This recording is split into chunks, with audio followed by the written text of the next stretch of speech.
세계뉴스입니다. 초강력 태풍 야기의 영향으로 베트남에서 사망자가 속출하고 있습니다. 야기는 지난 주말 베트남에 진입한 뒤 11일 북부지방을 강타했으며 이로 인한 사망자 수가 사흘새 최소 179명에 달했습니다. 베트남 정부는 또 태풍에 따른 산사태와 홍수 등으로 베트남 전역에서 최소 145명이 실종된 것으로 추정된다고 밝혔습니다.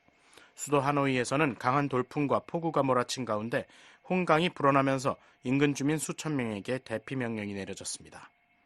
베트남 국립수력기상예측센터는 홍강이 20년 만에 최고 수위를 기록했다면서 앞으로 이틀 동안 더 많은 비가 내릴 것으로 전망했습니다. 베트남 국영전력회사 EVN은 이날 안전 문제로 하노이 일부 침수 지역에 대한 전력 공급을 중단했다고 밝혔습니다. 또한 베트남 북부 소재 후아빈 수력발전용 댐에서 홍강의 지류인 다강으로 이루어지는 방류를 일시 중단했다고 덧붙였습니다. 앞서 태풍 야기는 필리핀 북부를 지나면서 최소 16명의 사망자를 냈으며 이후 중국 하이난성을 지나 베트남 쪽으로 서진하면서 하이난성 주민 약 40만 명이 대피하고 교통, 학교 등 기반시설의 운영이 중단됐습니다. 야기는 올해 아시아 지역 태풍 중 가장 강력하며 지난 7월 대서양에서 발생했던 최대 등급인 5등급 허리케인 베릴에 이어 올 들어 세계에서 두 번째로 강력한 열대성 사이클론으로 기록됐다고 로이터 통신은 전했습니다. 미국 정부는 우크라이나에 제공했던 미국산 장거리 무기의 사용 제한을 해제할지를 검토하고 있다고 조 바이든 대통령이 밝혔습니다. 바이든 대통령은 어제 기자들의 관련 질문에 그 문제를 해결하려고 하는 중이라고 답했습니다. 바이든 대통령의 이날 발언은 러시아와의 확전을 우려한 미국 정부가 우크라이나에 러시아의 중심 깊은 지역을 타격할 수 있는 장거리 무기를 제공하지 않거나 사용을 제한해온 가운데 나온 것입니다. 볼로디미르 젤렌스키 우크라이나 대통령은 그동안 서방 동맹국들의 방공체계 추가 제공과 함께 장거리 무기 사용의 제한을 해제해 줄 것을 촉구해왔습니다. 한편 벼체슬라프 볼로딘 러시아 국가두마 의장은 오늘 성명에서 미국 등 서방국들이 우크라이나의 장거리 무기 사용을 허용할 경우 러시아는 더욱 강력한 무기를 사용하는 것으로 대응할 것이라고 경고했습니다. 미국과 영국 외무장관이 오늘 우크라이나를 방문해 러시아와 전쟁 중인 우크라이나에 대한 지원 방안을 논의했습니다. 토니 블링컨 미국 국무장관과 데이비드 라미 영국 외무장관은 이날 우크라이나 수도 크이우에 도착해 볼로디미르 젤렌스키 대통령을 비롯한 정부 고위 관리들과 만났습니다. 이와 관련해 로이터 통신은 두 장관이 우크라이나가 계속 요구해온 장거리 미사일용 사용 제한 해제 여부를 고려하면서 우크라이나의 전략적 목표에 대한 추가 정보를 요구할 것으로 예상된다고 보도했습니다. 앞서 블링컨 장관은 어제 발언을 통해 러시아가 이란으로부터 탄도미사일을 제공받았고 몇 주 안에 우크라이나에 사용할 가능성이 높다고 말했습니다. 한편 드미트리 페스코프 러시아 크렘린궁 대변인은 이날 기자들에게 미국이 우크라이나군에 제공했던 육군 전술 미사일 체계 에이테크스를 이용해 러시아를 공격하도록 허용할 경우 이에 대응할 것이라고 경고했습니다. 세르게이 쇼이구 러시아 국가안보회의 서기와 왕이 중국 외교부장이 어제 러시아 상트페테르부르크에서 열린 브릭스 안보회의에서 만나 양국 간의 긴밀한 전략적 관계를 재확인했습니다. 쇼이구 서기는 이날 회동에서 러시아는 광범위한 국제, 영내 안보 문제에 관해 중국과 유익한 협력을 도모하는 가운데 전통적으로 긴밀한 접촉을 이어가길 기대한다고 말했다고 러시아 국영 리아노보스티 통신이 보도했습니다. 쇼이구 서기는 또 러중 고위급 교류와 다양한 분야에서의 성공적인 협력이 양국 간 전략적 협력의 높은 수준을 돋보이게 만들었다고 평가했습니다.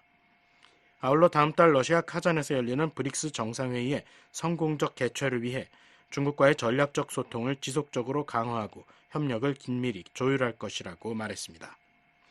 한편 왕 부장은 한 세기 만에 전례 없는 변화에 직면해 양국 관계가 안정적이고 건전하게 발전한 것은 근본적으로 양국 정상의 지도력 때문이라고 말했다고 중국 관영 CGTN 방송이 보도했습니다. 왕 부장은 수교 75주년을 맞은 올해를 새 출발점으로 해서 중국과 러시아는 모든 차원의 교류를 유지하고 정상 간 중요 합의를 이행하며 영원한 설린 우호와 포괄적인 전략적 협력, 상호 호혜 협력의 기반을 더욱 공고히 했다고 강조했습니다. 왕 부장은 또 브릭스 순회의장국 러시아를 지지하며 브릭스 플러스를 통한 협력을 위해 새로운 표본을 지속적으로 창출해 나갈 의향이 있다고 밝혔습니다. VOA 세계뉴스 김시영입니다.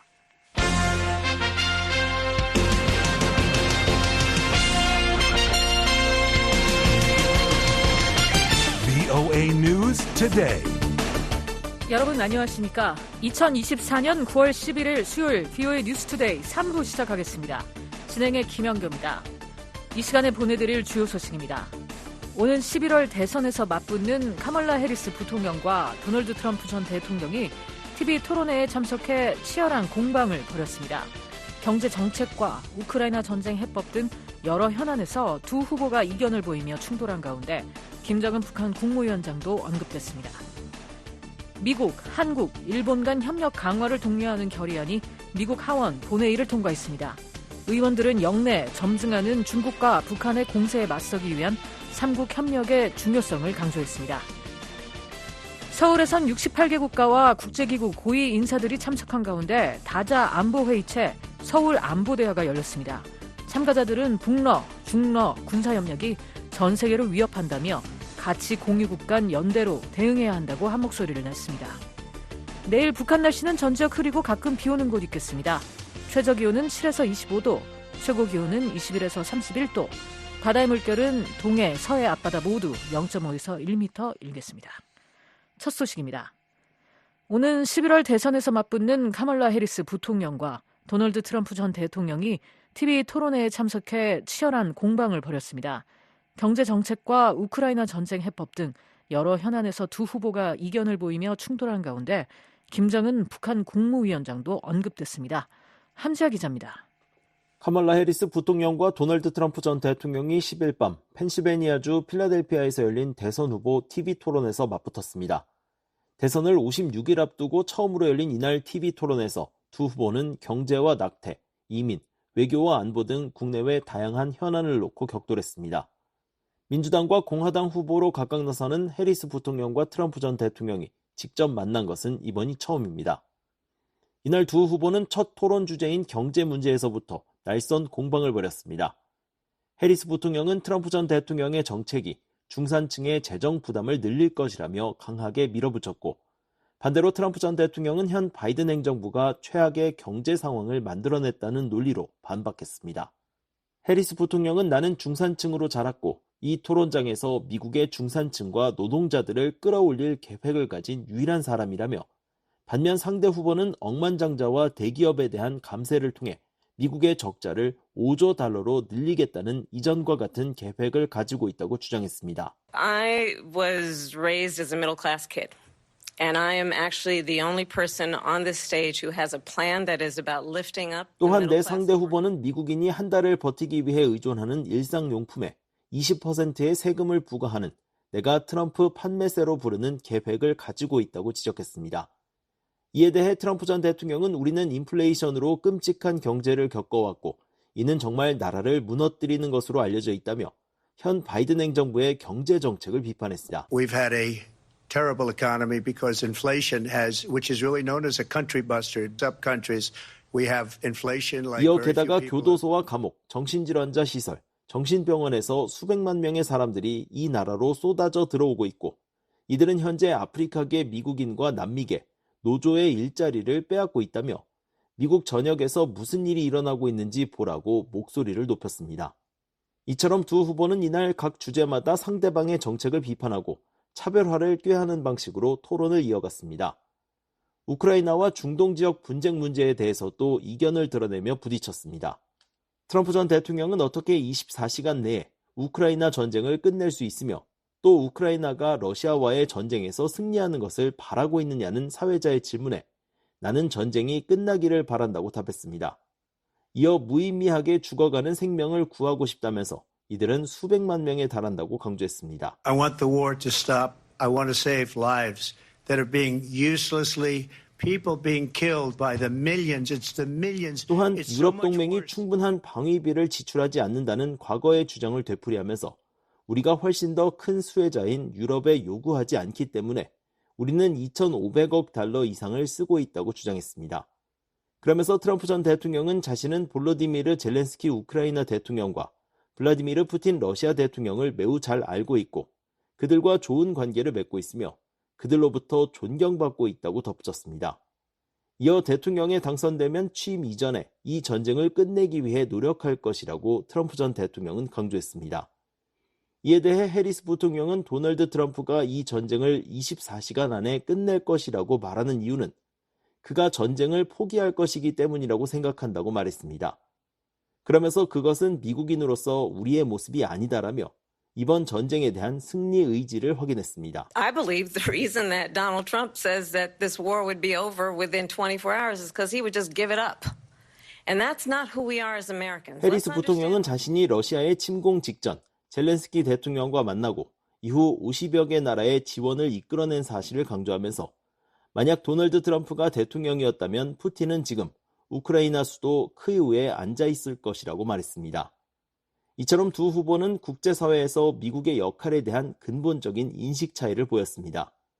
트럼프 전 대통령은 분쟁을 막기 위해 적국에 대해서도 설득과 협상을 해야 한다는 입장인 반면 해리스 부통령은 국제사회의 규칙과 규범을 지키는데 미국이 리더 역할을 해야 한다는 상반된 의견을 내세운 것입니다. 이에 따라 해리스 부통령은 이날 트럼프 전 대통령과 김정은 북한 국무위원장의 친밀한 관계도 비판했습니다. It is very well known that Donald Trump is weak and wrong on national security and foreign policy. It is well known that he admires... 도널드 트럼프가 국가안보와 외교정책에서 약하고 틀렸다는 것은 매우 잘 알려져 있고 그가 독재자를 존경하며 대통령 첫째 날부터 스스로 독재자가 되기를 원한다는 것은 잘 알려져 있다는 설명입니다. 이어 트럼프 전 대통령을 가리켜 김정은과 연애 편지를 주고받은 것으로 잘 알려져 있다며 이들 독재자들이 아첨과 호의로 당신을 조종할 수 있다는 것이 너무 분명해 당신이 다시 대통령이 되기를 응원하고 있다는 것도 절대적으로 잘 알려진 사실이라고 주장했습니다. 이에 대해 트럼프 전 대통령은 빅토르 오르반 헝가리 총리가 자신을 지지하며 했던 말을 인용해 이 같은 주장을 일축했습니다. He said because you need Trump back as president. They were afraid of him. China was afraid of him. North Korea was afraid of him. 오르반 총리는 트럼프가 다시 대통령직에 돌아와야 한다며 중국이 그를 두려워하고 북한이 그를 두려워한다고 말했다는 것입니다. 아울러 그나저나 지금 북한에서 무슨 일이 일어나는지 한번 보라면서 러시아도 그를 두려워한다고 했다고 트럼프 전 대통령은 말했습니다. 그 밖에 트럼프 전 대통령은 이스라엘과 하마스 분쟁은 바이든 행정부가 이란에 대한 제재를 해제한 것이 주요 원인이라고 주장했습니다. 또 미국이 혼란스러운 방식으로 아프가니스탄에서 철수한 데 대해서도 자신의 재임 시절 탈레반과 맺은 약속을 바이든 행정부가 지키지 않은 게 발단이라는 주장을 펼쳤습니다. 반면 해리스 부통령은 트럼프 전 대통령이 재임 시절 미 대통령 별장인 캠프 데이비드에 탈레반 지도부를 초청한 사실을 언급하며 강도 높은 비난을 이어갔습니다. 또한 트럼프 전 대통령이 팬데믹 초기 시진핑 중국 주석에게 감사 인사를 표한 사실을 지적하면서 당시 미국은 시 주석이 코로나 바이러스 기원과 관련한 정보에 있어 투명하지 않은 것을 알고 있었다고 말했습니다. 이날 두 후보는 여성의 낙태권과 이민 문제 등에서도 치열한 공방을 벌였습니다. 해리스 부통령은 낙태가 여성의 권리로서 연방정부가 지켜야 할 차원의 문제라고 주장한 반면 트럼프 전 대통령은 각 주가 결정하고 판단해야 할 사안이라는 기존의 주장을 되풀이했습니다. 미국 ABC 방송이 주관한 이날 토론회는 앵커 2명의 질문에 해리스 부통령과 트럼프 전 대통령이 각각 답변을 하고 각 후보가 상대의 답변에 반박하는 방식으로 진행됐습니다. 이날 방송사 측은 한 후보 혹은 사회자가 발언을 할 때 상대의 마이크를 껐습니다. 그러나 이날 두 후보 모두 꺼진 마이크에 대고 말을 하는 상황을 몇 차례 연출했습니다. 현재 각종 여론조사에서 두 후보는 박빙의 지지율 격차를 보이고 있습니다. 따라서 이번 TV 토론은 오는 11월 투표를 앞두고 선거 전 판세에 상당한 영향을 미칠 것이라는 전망이 나왔습니다. 한편 다음 달 1일에는 미 CBS 방송이 주관하는 팀 월즈 민주당 부통령 후보 대 JD 벤스 공화당 부통령 후보의 토론회가 예정돼 있습니다. BOE 뉴스 함재합니다. 미국, 한국, 일본 간 협력 강화를 독려하는 결의안이 미국 하원 본회의를 통과했습니다. 의원들은 영내 점승하는 중국과 북한의 공세에 맞서기 위한 3국 협력의 중요성을 강조했습니다. 이종훈 기자입니다. 하원이 약 한 달간의 휴회를 마치고 개원 전날인 9일 본회의를 열고 미한일 3국 협력에 관한 결의안을 채택했습니다. 결의는 이날 다른 안건들과 함께 구두 표결에 붙여져 압도적 찬성으로 본회의를 통과했습니다. 지난 3월 민주당의 제리 코널리 하원 의원이 대표 발의한 결의안이 5월에 외교위원회를 통과한 지 약 4개월 만입니다. 의회 내 코리아 코커스 공동의장인 공화당의 조 윌슨 의원과 외교위의 마이클 맥콜 위원장, 그레고리 믹스 민주당 간사 등 22명의 의원이 초당적으로 결의안 공동 발의자로서 이름을 올렸습니다. 코널리 의원은 이날 결의안 표결 직전 본회의장 연설에서 미한일 3국 협력은 특히 중국의 공세를 억제하는 데 중요하다고 강조했습니다. The aggression of Xi Jinping and China in the Indo-Pacific region must be met by the United States and its allies. 버지니아주의 코널리 의원은 미국과 동맹국들은 인도태평양에서 중국 시진핑의 공세에 반드시 맞서야 한다고 말했습니다. 이어 이 결의안은 우리가 공격에 대응하고 침략을 억제하는 동시에 평화로운 공존을 추구하되 이를 가능하게 할 강력한 동맹을 구축하겠다는 하원의 중요한 성명서라고 생각한다고 덧붙였습니다. 미국령 사모아를 대표하는 아마타 콜먼 라데바겐 공화당 하원 의원도 이날 연설에 나서 민주주의 국가 간 연대가 중요한 시점이라는 점을 강조했습니다. As the Chinese Communist Party and North Korea work to destabilize the Indo-Pacific region, 라데바겐 의원은 중국 공산당과 북한이 인도태평양 지역의 불안정을 야기하기 위해 노력하는 가운데 우리 민주주의 국가들은 권위주의에 맞서 단결해야 하는 중요한 순간에 직면해 있다고 밝혔습니다. 이어 미국, 일본, 한국 간의 3자 파트너십은 우리 시대의 시급한 도전에 대처하기 위해 미국의 동맹국인 두 나라, 한국, 일본이 역사적 이견을 제쳐두고 단결하는 모범을 보여주고 있다고 말했습니다. 그러면서 이 결의안은 중국과 북한이 영내에서 군사활동을 강화하는 가운데 미한일 3국이 이런 위협을 억제하고 해결하기 위해 방어 역량을 강화하고 있음을 확인한다고 강조했습니다. 이날 의결된 결의에는 한일 관계 개선을 높이 평가하며 한일 협력과 미한일 3국 공조의 중요성을 강조하는 내용이 담겼습니다. 결의는 양국 관계 회복을 위해 주도적인 역할을 한 윤석열 한국 대통령과 기시다 후미오 일본 총리의 탁월한 리더십을 높이 평가한다며 한일 관계 강화는 미국을 포함한 3국 협력에 있어 더 원대한 야망을 품을 수 있게 했다고 밝혔습니다. 그러면서 외교, 경제, 안보, 정보 영역 전반에 걸친 한일 협력과 미한일 3국 협력을 더욱 강화할 것을 독려한다고 강조했습니다. 또 서태평양 지역과 더 넓게는 세계 질서에 안정적 영향을 미치는 미국, 일본, 한국 간의 3국 전략적 공조가 더욱 강화되는 것을 환영한다고 덧붙였습니다. 상원에도 하원 결의와 유사한 내용의 결의안이 발의돼 현재 외교위원회에 계류 중입니다. 앞서 코리아 코커스 공동의장인 공화당의 댄 설리반 상원 의원은 지난 2월 미한일 3국 협력 강화를 촉구하는 결의안을 발의한 바 있습니다. 상원 외교위는 개원 후 첫 전체 회의에서 다뤄질 안건을 아직 발표하지 않았습니다. 부위는 이번 하원 결의와 관련해 국무부와 상원 외교위원회 측에 논평을 요청하고 답변을 기다리고 있습니다. VOA 뉴스 이존입니다. 오늘 선 68개 국가와 국제기구 고위 인사들이 참석한 가운데 자 안보회의체인 서울 안보대화가 열렸습니다. 참가자들은 북러, 중러 군사협력이 전 세계를 위협한다며 가치 공유국 간 연대로 대응해야 한다고 한 목소리를 냈습니다. 서울의 김환영 기자 연결해 자세한 내용 알아보겠습니다. 김환영 기자. 네, 서울입니다. 네, 서울 안보대화가 오늘부터 시작이 됐군요. 먼저 이번 대화의 주제와 참가자들의 면면 전해주시죠. 네, 한국 국방부가 주최하는 서울 안보대화가 11일 개최됐습니다. 서울 안보대화는 올해로 출범 13주년을 맞는 연례 고위급 다자회의체입니다.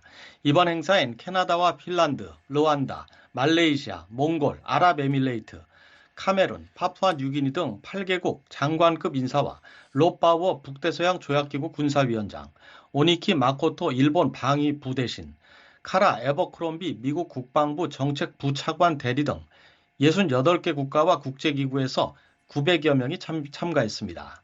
올해 대화의 대주제는 글로벌 안보 도전과 국제협력 모색이고 4개의 본회의 세션이 이틀간 진행됩니다. 네, 글로벌 안보 도전과 국제협력 모색.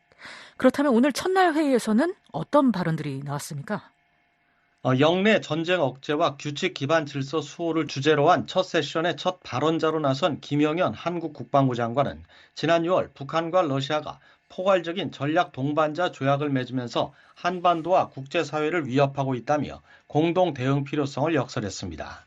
김 장관은 유엔 안보리 상임이사국이 유엔 안보리 결의안을 수시로 위반해온 공산 독재 정권과 군사적으로 협력하는 것은 국제 질서의 권위를 무너뜨리는 처사라고 러시아를 비판하는 한편 북한의 불법 무기 지원에 대해서도 우크라이나 전쟁을 장기화하고 있고 무기 거래의 대가로 받은 자금과 기술은 북한의 불법적인 군사력 개발의 밑거름이 되고 있다고 지적했습니다. 대한민국은 러시아와 북한의 군사 협력을 강력히 규탄하며 국제사회가 연대와 협력을 통해 함께 대응할 것을 촉구합니다. 김 장관은 북한의 핵미사일 고도화가 단순히 한반도나 미국의 위험이 아니라며 북한이 대륙간 탄도미사일을 사용한다면 세계 어느 나라도 핵 위협으로부터 자유롭지 못할 것이라고 말했습니다. 네, 다른 주요 참가자들은 어떤 발언을 했는지 전해주시죠. 빌 블레어 캐나다 국방장관은 지난 몇 년 동안 세계는 더욱 위험해졌고 규칙 기반의 질서가 위험에 처했다며 북한과 러시아, 중국을 비판했습니다. 블레어 장관은 안보리 대북제재 위반 행위를 추적 보고하는 유엔 전문가 패널 활동 연장에 대해 거부권을 행사한 러시아를 비난하고 북한에 대해서도 핵미사일 시험 등을 중단할 것을 촉구했습니다. This includes the DPK's buildup and testing of ballistic missiles and weapons of mass destruction.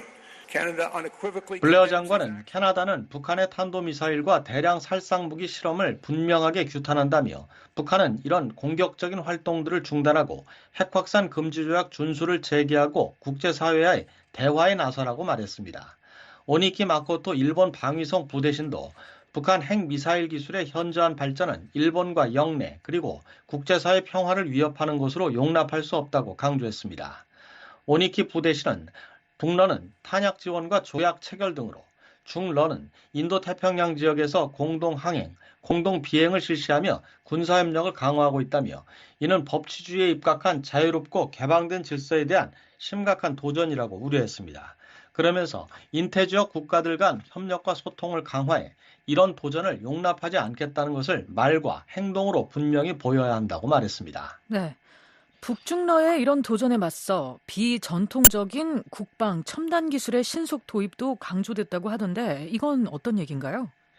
네, 이번 대화에 패널로 참석한 카라 에버크롬비 미국 국방부 정책부차관 대리는 러시아의 우크라이나 침공, 중국의 남중국해 활동, 안보리 결의를 위반하는 북한의 핵미사일 개발 등을 복합 위기 요인으로 지목하면서 미국 등 서방 국가들의 이들 국가들에 대한 현재의 군사적 우위를 당연시할 수 없다고 말했습니다. 에버크롬비 대리는 관료 체제로는 따라가지 못할 속도로 전쟁에 미칠 여러 첨단 기술들이 민간 산업 분야에서 나오고 있다며 인공지능과 우주, 바이오 등 첨단 기술들을 신속하게 포용하고 비전통적인 방산 물자를 개발하기 위해 민간 업체들을 포용하는 등의 미 국방부의 혁신 노력을 소개했습니다. 한덕수 한국 국무총리는 기조연설에서 사이버 테러와 가짜뉴스 등 새로운 안보 위협의 등장에 따라 전통적, 비전통적 안보 위협 대응을 위해 국제사회의 연대와 협력이 중요하다며 한국은 유엔 안보리 이사국으로서 글로벌 사이버 공조 체계를 구축하고 대응의 필요성을 높여나가겠다고 강조했습니다.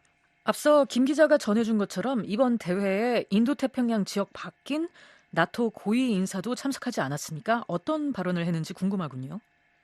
네, 롯바우어 나토 군사위원장은 러시아의 우크라이나 침략은 엄청난 여파를 만들어냈고 규칙 기반의 국제 질서를 흔들고 있다며 북러 군사협력을 규탄했습니다. 바우어 위원장은 또 유엔 안보리 상임이사국인 러시아와 중국이 유엔의 대북 제재를 위반하며 진행하는 북한의 핵실험 등을 규탄하지 않는 것은 너무나 놀랍다고 말했습니다. 바우어 위원장은 다만 북중러 세 나라의 관계가 특정 가치를 공유하는 진정한 혈맹 관계는 아니라고 평가했습니다. It's not a relationship based on values. It's not a deep relationship. It's based on the fact that they 그는 북중러 관계가 가치에 입각한 깊은 관계가 아니라며 러시아가 우크라이나전에서 우위를 점하지 못하고 있고 전략적 목표도 이루지 못했기 때문에 도움이 필요해진 데 따른 일시적인 이해관계일 뿐 어떠한 우호관계나 우정이 있다고 보기 어렵다고 말했습니다. 서울에서 VOA 뉴스 김환영입니다.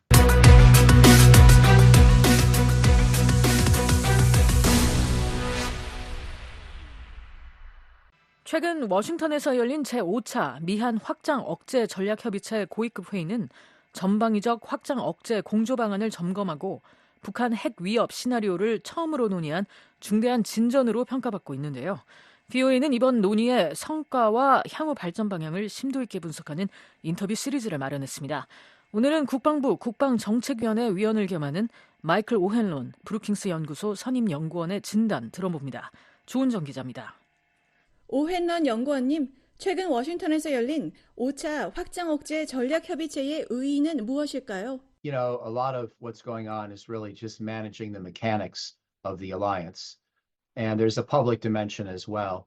현재 진행되고 있는 많은 일들은 동맹 간의 역학을 관리하는 것이며 광범위한 전략은 많이 바뀌지 않았다고 생각합니다. 우리는 수십 년 동안 거의 같은 일을 해왔습니다. 재래식 전력 계획에서 매우 긴밀한 협력을 해왔고 미국의 핵 역량은 지난 수십 년 동안 북한의 핵 공격에 대한 직접적인 억지력으로 작용해왔습니다.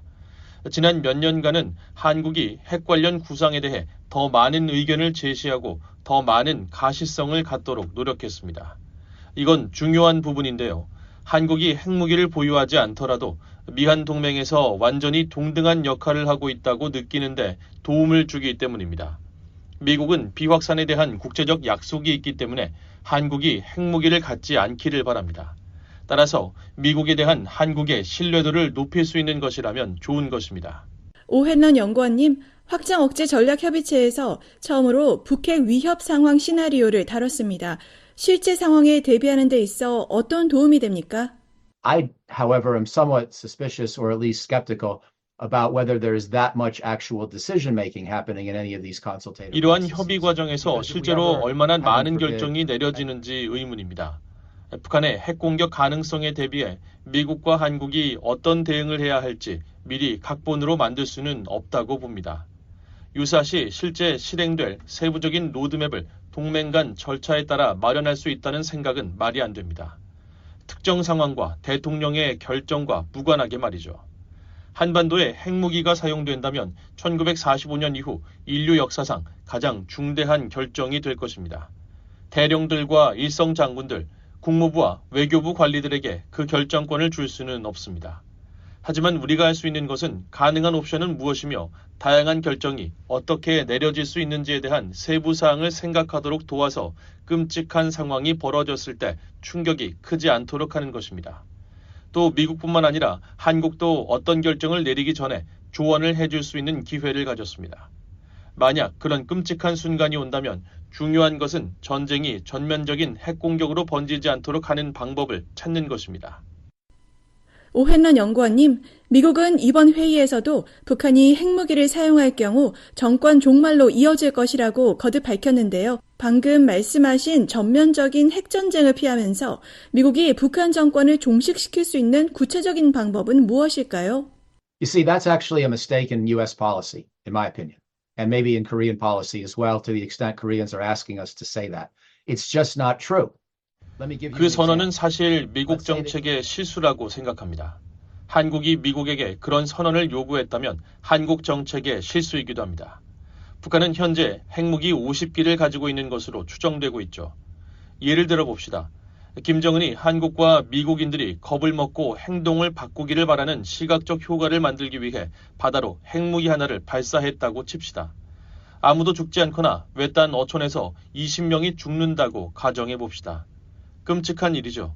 하지만 우리가 꼭 북한 정권을 종식시켜야 한다고는 생각하지 않습니다.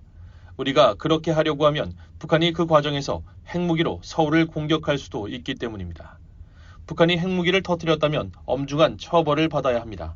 하지만 정권을 종식시킨다는 것은 김정은이 이후의 행동을 자제할 이유가 더 이상 없다는 것을 의미하며 그 과정에서 가능한 한 많은 한국인과 미국인을 죽이려고 할 수 있습니다. 말도 안 되는 시나리오고 그저 실수입니다. 오헨런 연구원님, 확장 억제 전략협의체 기자회견에서 한국의 자체 핵무장 요구에 대한 질문이 나왔고 한국 측은 전술핵 재배치를 포함한 핵무장은 현재로서는 한국 정부의 입장이 아니라고 답했습니다. 미국 측은 확장 억제 공약을 거듭 강조했고요. 워싱턴 선언 이후에도 한국 국민 70%가 핵무장을 원한다고 하는데 미국과 한국은 과연 이 목소리를 얼마나 더 외면할 수 있을까요? Well, first of all, as you know, Eunjun, I've commented on this issue before on your show, and I've said that if South Korea ever decided to get nuclear weapons, I would understand that. 한국이 핵무기를 갖기로 결정한다면 저는 미국의 전략가로서 그 결정을 이해하고 한국을 처벌하려고 하지 않을 것이며 동맹을 약화시키려고 하지 않을 것이라고 말했습니다. 한국이 북한의 핵 위협에 직면해 있기 때문에 한국의 결정을 이해할 것입니다. 그러나 저는 또한 매우 강력한 반론이 있다고 생각하며 대부분의 한국 전략가들과 군, 외교부 관리들도 그 반론에 동의합니다. 즉 현재 3만여 명의 주한미군과 10만 명 이상의 미국인 민간인이 한국에 살고 있기 때문에 북한의 핵공격으로 미국인들이 사망하면 미국의 보복은 거의 확실하다고 볼 수 있습니다. 따라서 한국이 핵무장을 하지 않을 이유도 충분하다고 봅니다. 저는 핵무장을 원하는 한국민의 정서도 이해합니다.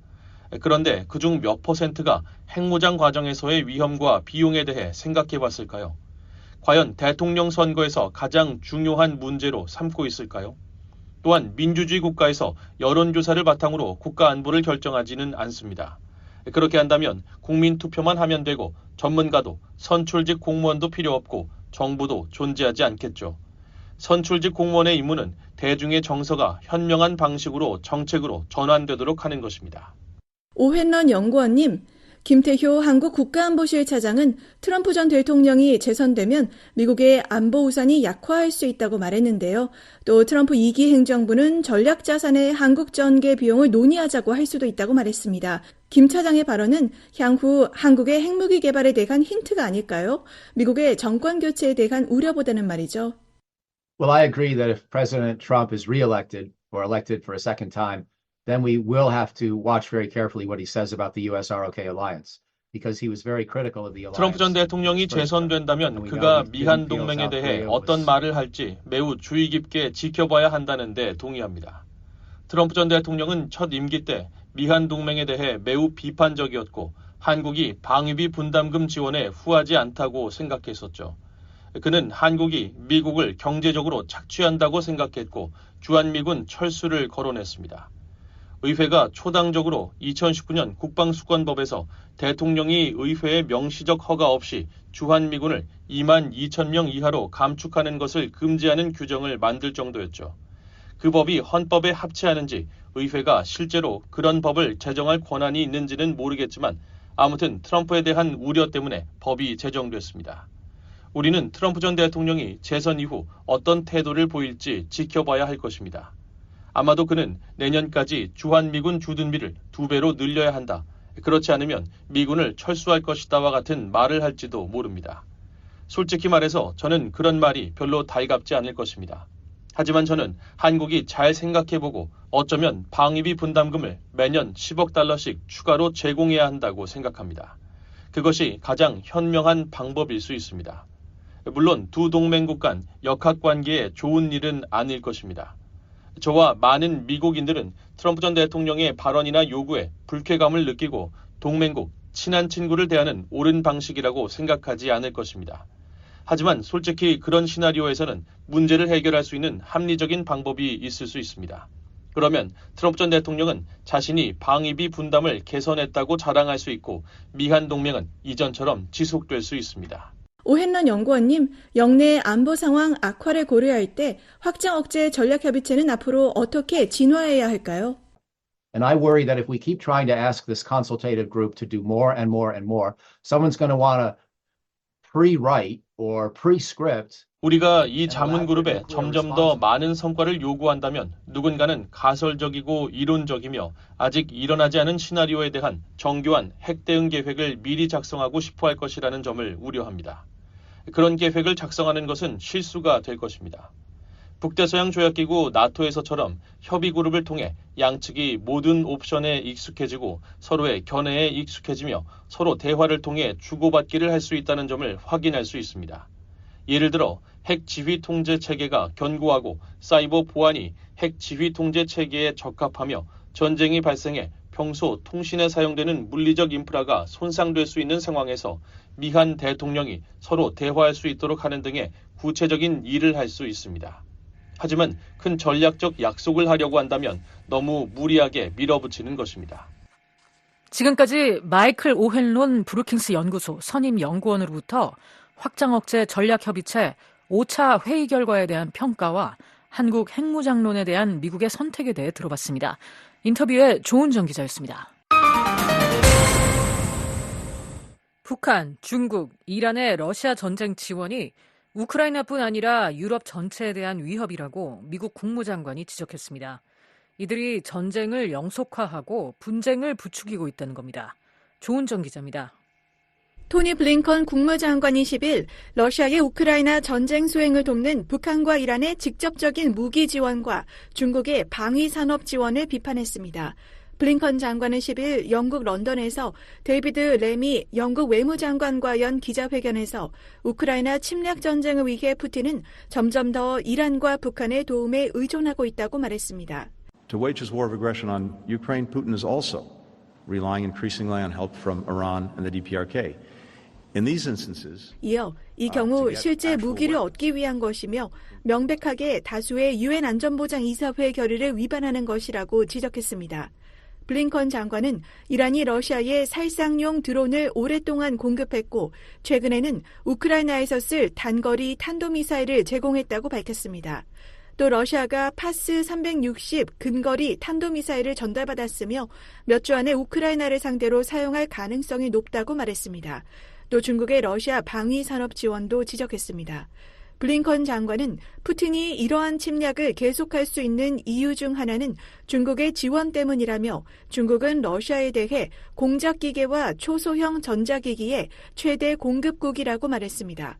그러면서 미국과 영국은 러시아의 전쟁기계를 지원하는 중국 기관들의 책임을 묻는 데 뜻을 같이 하고 있다고 말했습니다. 블링컨 장관은 이란이나 북한처럼 직접적인 무기 지원이든 중국처럼 방위산업 기반에 대한 지원이든 러시아에 지원을 제공하는 모든 국가는 전쟁을 영속화하고 분쟁을 부추기고 있다고 말했습니다.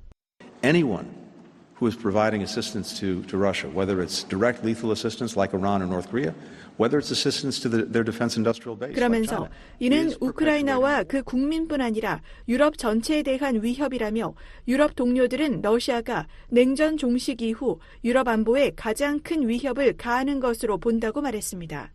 이어 러시아를 지원함으로써 이에 가담하고 있는 국가들은 우크라이나뿐 아니라 보다 광범위하게는 유럽에 대한 위협을 조장하고 있다며 그런 나라들은 특히 유럽과의 관계에서 이를 고려해야 한다고 말했습니다. 블링컨 장관은 레미 장관과 이번 주에 함께 우크라이나를 방문한다고 밝혔습니다. 중국과 이란, 북한, 러시아는 모두 관련 사실을 부인하고 있습니다. 중국은 북대서양조약기구 나토가 중국을 러시아의 우크라이나 전쟁을 돕는 결정적인 조력자로 규정한 데 대해 허위 정보를 유포하고 있다며 비난했습니다. 린젠 중국 외교부 대변인은 7월 나토의 워싱턴 DC 정상회의 선언에 대해 나토는 어떤 증거도 없이 미국이 날조한 허위 정보를 지속 유포한다고 주장했습니다. 이란은 러시아에 탄도미사일을 공급했다는 의혹에 대해 추악한 선전일 뿐이라며 부인했습니다. 북한과 러시아도 무기 거래에 강하게 부인해왔습니다. 김남혁 유엔 주재 북한 대표부 3등석이 지난 2월에 열린 유엔 총회 회의에서 우리는 러시아와 무기 거래를 한 적이 없으며 앞으로도 그럴 계획이 없다고 말했습니다. 드미트리 페스코프 크렘린궁 대변인도 지난해 10월 북러 무기 거래 의혹과 관련해 원칙적으로 모두 근거가 없고 구체적인 내용이 없다고 주장한 바 있습니다. 이와 관련해 로즈 고테멜러 전 나토 사무차장은 최근 VOA에 중국과 마찬가지로 북한도 러시아가 전쟁을 계속할 수 있도록 돕고 있다고 지적했습니다. I would say in the same way China is an enabler, DPRK is enabling Russia to continue in the fight. And we do see 고테멜러 전 사무차장은 우크라이나에서 장거리 미사일 등 점점 더 광범위하고 정교한 북한의 군사 장비가 발견되고 있다며 북한이 러시아에 중요한 역할을 하고 있고 그 대가로 무언가를 얻고 있다는 것은 분명하다고 말했습니다. 그러면서 미국과 나토 동맹국들 그리고 아시아 동맹국들이 북한과 러시아 사이에서 양방향으로 이루어지는 기술 지원의 흐름을 잘 파악해야 한다고 말했습니다. VOA 뉴스 조은정입니다. 국무부는 최근 북한의 오물풍선이 한국에서 화재를 유발한 것과 관련해 북한의 자제를 촉구했습니다. 최근 북한이 맹비난한 일본의 후쿠시마 오염 처리수 방류는 국제 안전 기준에 부합한다는 기존의 입장을 확인했습니다. 함지아 기자입니다. 국무부는 북한의 오물풍선 살포 행위와 관련해 북한의 계속된 도발은 절망적이고 역겨우며 잠재적으로 위험하다고 밝혔습니다. 국무부 대변인은 북한의 오물풍선이 한국에서 화재를 유발하는 데 대한 10일 BOA의 논평 요청에 우리는 동맹인 한국과 긴밀히 협력해 상황을 주시하고 있다며 이같이 답했습니다. 그러면서 우리는 북한이 이 같은 행위를 중단하고 대화에 복귀할 것을 촉구한다고 말했습니다. 최근 북한은 연일 한국을 향해 오물이 담긴 풍선을 날려보내고 있습니다. 이에 대해 한국 정부는 북한 오물풍선에서 기폭장치로 추정되는 물체가 잇따라 발견되고 있고 수도권 지역을 중심으로 화재 발생 신고가 잇따르고 있다고 지적했습니다. 한편 국무부는 일본 후쿠시마 오염 처리수 방류 1년을 맞아 이와 관련한 입장도 밝혔습니다. 국무부 대변인은 최근 북한이 일본의 오염 처리수 방류를 핵 테러라고 비난한 것과 관련한 BOE의 논평 요청에 후쿠시마 제1원자력발전소 저장 탱크의 처리수를 태평양으로 방출하는 것에 대한 판단은 계속해서 과학적 근거에 따라 이루어져야 한다고 밝혔습니다. 이어 전 세계 기술 전문가들은 일본의 계획을 검토해 국제표준에 부합하고 안전하다고 판단했다며 일본은 국제원자력기구 IAEA와 그들의 계획에 대해 적극적이고 투명하게 협조하고 있다고 덧붙였습니다. 그러면서 일본은 투명성을 유지하기 위해 인도태평양 지역의 과학자와 그의 파트너들과 데이터 및 관련 정보를 지속적으로 공유하고 있고 국제원자력기구에도 자발적으로 보고하고 있다고 강조했습니다. 이어 국제원자력기구는 방출된 물의 삼중수소 수치가 국제원자력 안전기준과 일치하며 현재까지 문제가 없음을 확인했다고 국무부 대변인은 말했습니다. 앞서 북한 조선중앙통신은 7일자 보도에서 일본이 핵 오염수로 세계 인류의 생존을 무섭게 위협하는 핵 테러범으로 변신해 국제사회의 격분을 자아내고 있다고 비난한 바 있습니다. 일본은 2011년 후쿠시마 원전 사고 당시 녹아내린 원자로 내 핵 연료봉 냉각에 사용된 물 등 오염수 약 3만 톤을 1000개의 저장고에 보관해왔습니다. 이후 지난해 8월부터 삼중수소를 제외한 대부분의 방사성 물질을 제거할 수 있는 다핵종 제거 설비 알프스를 통해 처리한 오염수를 방류하고 있습니다. 일본 정부는 향후 30에서 40년에 걸쳐 나머지 오염 처리수를 방류한다는 방침입니다. BOE 뉴스 함지아입니다. 스웨덴이 아직 자국 외교관들이 북한으로 복귀할 여건이 마련되지 않았음을 시사했습니다. 유엔도 북한 당국과 평양 복귀 계속 논의 중이라는 기존 입장을 재확인했습니다. 안소영 기자가 보도합니다. 스웨덴 외무부가 10일 우리 외교 인력들은 상황이 허락하는 즉시 평양에 영구적으로 복귀할 준비가 돼 있다고 밝혔습니다. 스웨덴 외무부는 이날 자국 외교관들이 조만간 북한 주재 대사관에서 근무를 시작할 예정이라는 북한 전문 매체 NK뉴스의 보도에 대한 BOA의 확인 요청에 직접적인 답변 대신 이같이 밝혔습니다. 지난 1973년 서방 국가로는 처음으로 북한과 외교 관계를 맺었던 스웨덴은 지난 2월 29일 안드레아 뱅투손 북한 주재 스웨덴 대사 지명자를 북한에 파견한 바 있습니다. 당시 스웨덴 외무부는 BOA의 관련 질의에 뱅트손 대사의 방문은 외교 요원들을 영구적으로 평양으로 복귀시키기 위한 활동의 일환이었다고 밝힌 바 있습니다.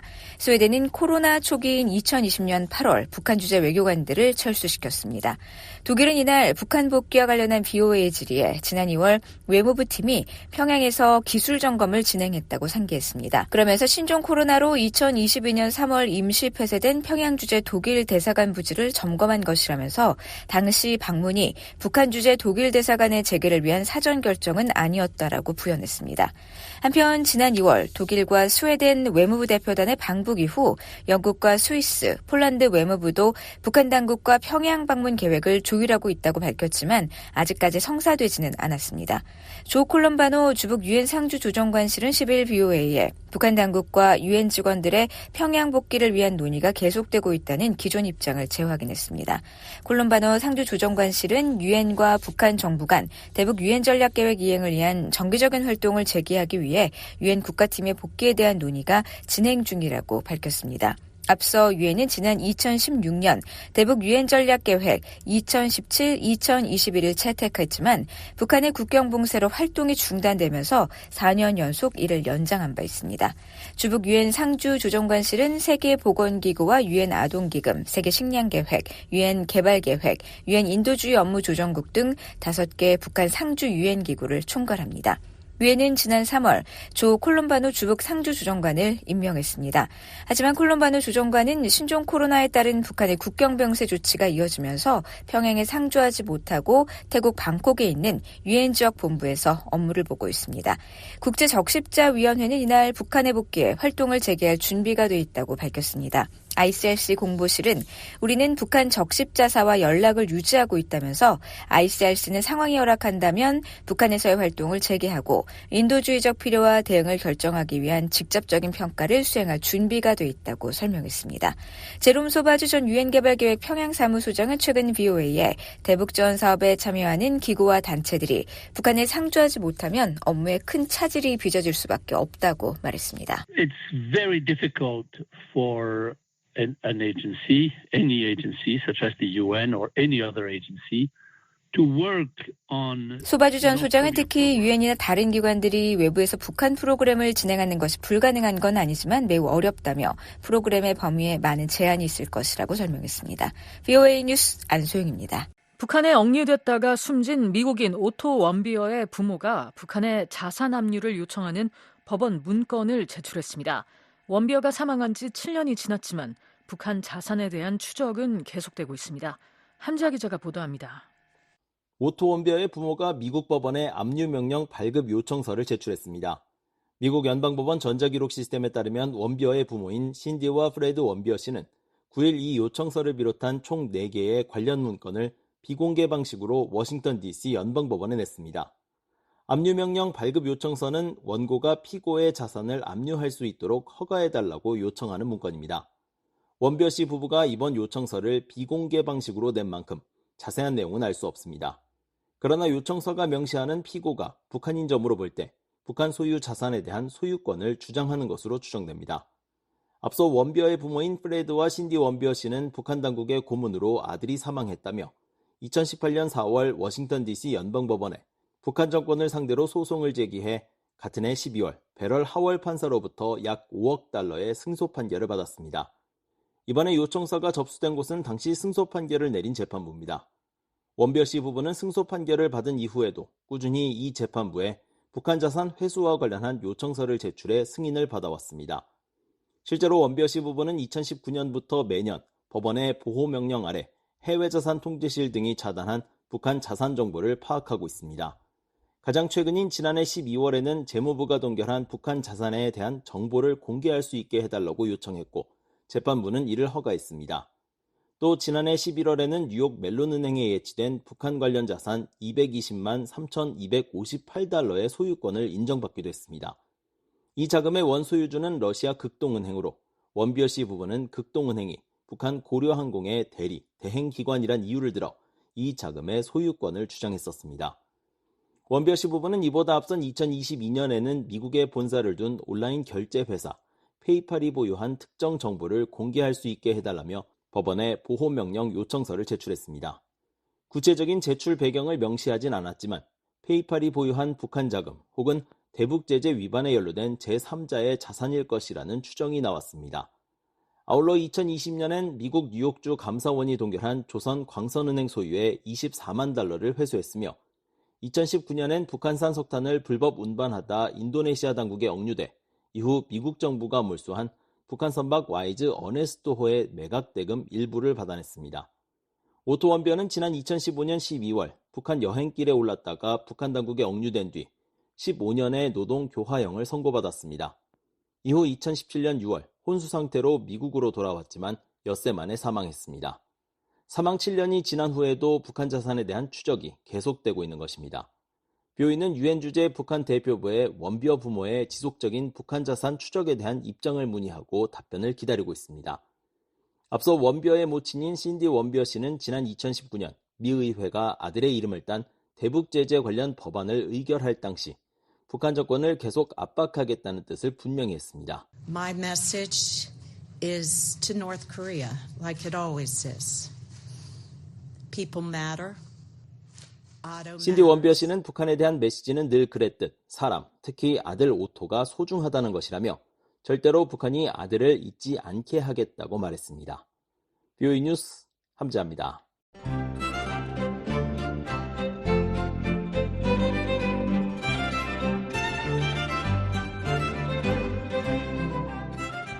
VOA 뉴스투데이 북한 날씨 알아봅니다. 내일 북한 날씨는 전 지역 흐르고 가끔 비 오는 곳 있겠습니다. 최저기온은 7에서 25도, 최고기온은 21에서 31도, 바다의 물결은 동해 앞바다 0.5에서 1m, 서해 앞바다도 0.5에서 1m 일겠습니다. 이어서 지역별 날씨입니다. 평안남도 흐리고 오후에 비 오겠습니다. 평양은 최저 23도, 최고 31도, 안주 최저 22도, 최고 30도, 남포 최저 23도, 최고 31도 되겠습니다. 평안북도 자강도 흐리겠습니다. 신의주 최저 20도, 최고 30도, 수풍 최저 18도, 최고 27도, 강계 오후에 비 오겠습니다. 최저 17도에서 최고 28도 되겠습니다. 황해남북도 경기도 지역 흐리고 비 옵니다.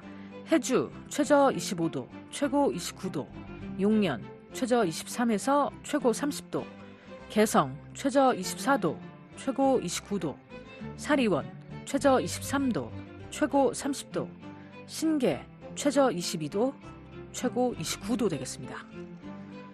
함경남도, 양강도, 강원도 흐리겠습니다. 함흥 최저 20도에서 최고 26도 되겠습니다. 장진은 오전 한때 비 오겠습니다. 최저 15도에서 최고 21도 되겠습니다. 해산은 오후 한때 비 오겠습니다. 최저 13도에서 최고 27도. 원산과 평강도 한때 비 옵니다. 최저 21도에서 최고 26도. 평강은 최저 20도에서 최고 27도 되겠습니다. 함경북도 대체로 맑다가 구름 많아지겠습니다. 청진은 최저 14도에서 최고 26도 되겠습니다. 선봉은 하루 종일 맑겠습니다. 최저 14도에서 최고 26도 되겠습니다. 삼지연은 최저 7도에서 최고 23도 기록하겠습니다. 이어서 해상 날씨입니다. 동해는 흐리고 한때 비 오겠습니다. 물결은 앞바다 오전 오후 모두 0.5에서 1m 일겠습니다. 먼바다도 오전 오후 모두 0.5에서 1m 일겠습니다. 서해는 오전에 구름 많고 오후 한때 비 오는 곳 있겠습니다. 물결은 앞바다 오전 오후 모두 0.5에서 1m 일겠고요. 먼바다는 오전 0.5에서 1m, 오후에는 0.5에서 1.5m 일겠습니다. 지금까지 뉴스투데이 3부를 보내드렸습니다. VOA 한국어 저녁방송 끝으로 세계뉴스입니다.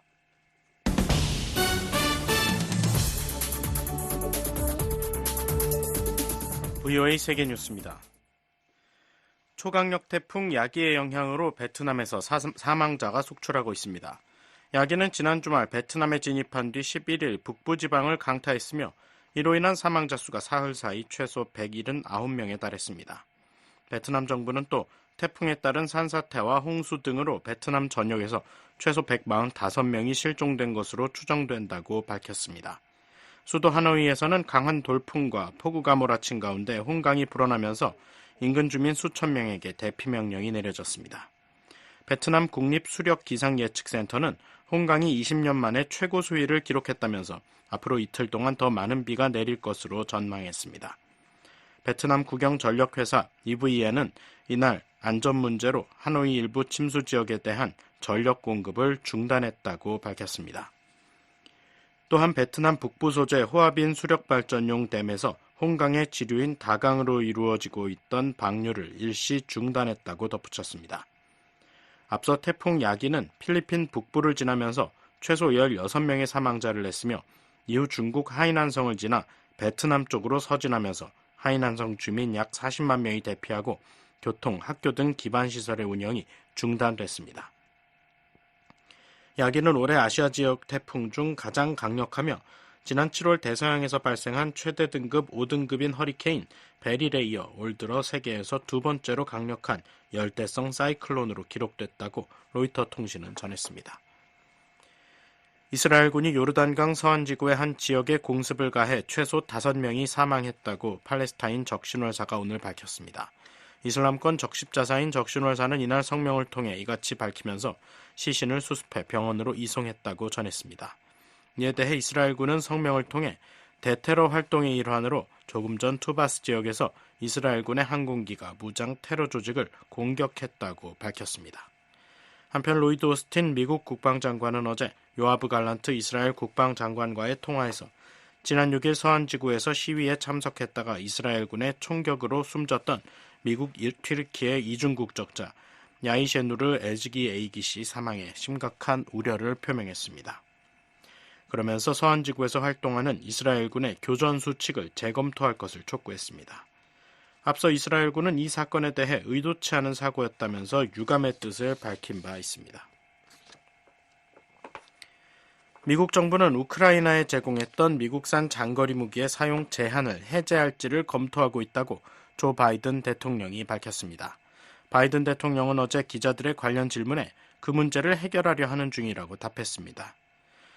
바이든 대통령의 이날 발언은 러시아와의 확전을 우려한 미국 정부가 우크라이나에 러시아의 중심 깊은 지역을 타격할 수 있는 장거리 무기를 제공하지 않거나 그에 대한 사용을 제한해온 가운데 나온 것입니다. 볼로디미르 젤렌스키 우크라이나 대통령은 그동안 서방 동맹국들의 방공체계 추가 제공과 함께 장거리 무기 사용 제한을 풀어줄 것을 촉구해왔습니다.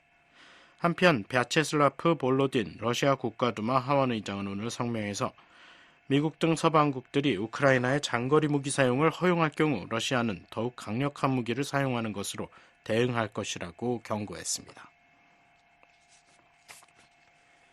미국과 영국의 외무장관이 오늘 우크라이나를 방문해 러시아와 전쟁 중인 우크라이나에 대한 지원 방안 등을 논의했습니다.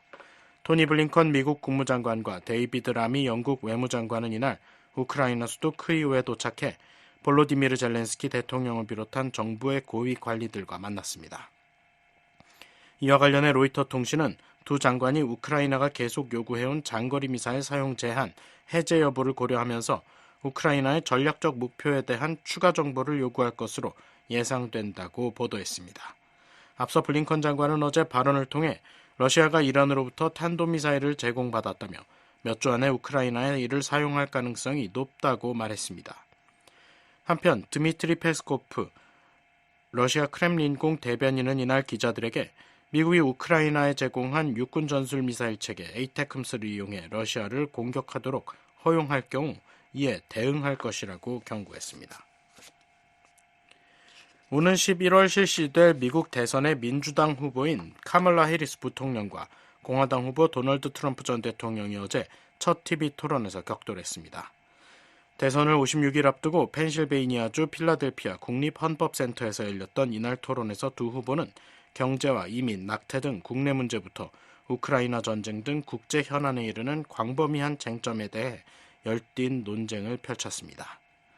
트럼프 후보는 2021년 1월 폭도들의 미 의사당 난입 사건에 대한 질문에 자신은 그들이 내게 연설을 요청했던 것 외에 아무런 연관이 없다면서 당시 선거는 자신의 승리였다는 기존 입장을 반복했습니다. 이에 대해 해리스 후보는 미국은 자유롭고 공정한 선거에서 유권자들의 의지를 뒤집기 위해 과거 그가 했던 것처럼 시도하고 있는 대통령을 가질 수 없다고 강조했습니다. 조 바이든 행정부의 이민 정책을 강하게 비난해온 트럼프 후보는 또 오하이오주에서 이민자들이 미국인들의 애완동물을 잡아먹고 있다고 주장했습니다. 해당 지역 관리들과 토론 진행자들이 사실 무근이라고 밝힌 이 같은 해리스 부통령은 극단적이라며 일축했습니다. VOA 세계뉴스 김시영입니다. 지금까지 여러분께서는 VOA 저녁 방송을 들으셨습니다. VOA 저녁 방송은 저녁 8시부터 자정까지 4시간 동안 중파 1188kHz를 통해 들으실 수 있습니다. 또 밤 9시부터 10시까지는 단파 9350, 9490, 12080kHz로 밤 10시부터 11시까지는 단파 9350, 12045, 12080kHz로 또 밤 11시부터 12시까지는 단파 9405, 12045, 12080kHz로 청취 가능합니다. 매일 새벽 2시부터 3시까지 1시간 동안은 중파 1566kHz로 또 매일 새벽 4시부터 6시까지 2시간 동안은 단파 5875, 7365, 7465kHz로 들으실 수 있습니다. 함께해 주신 여러분 고맙습니다. 다음 방송 시간까지 안녕히 계십시오.